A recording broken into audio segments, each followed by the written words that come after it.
જય શ્રી કૃષ્ણ મિત્રો।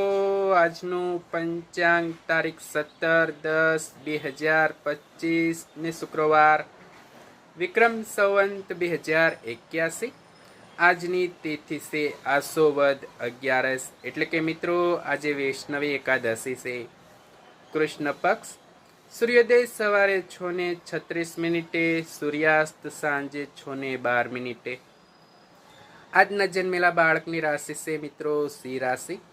મિત્રો આજે રમા એકાદશી છે, જે કેળા ખાઈને રહેવાનું ખૂબ જ મહત્વ છે।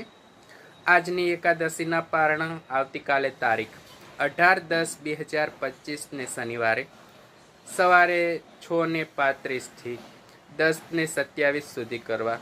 મિત્રો પારણા કરવાનું ખૂબ મહત્વ હોય છે, તેથી પારણા સમયસર કરી લેવા। તો સૌ મિત્રોને જય શ્રી કૃષ્ણ, જય દ્વારકાધીશ મિત્રો।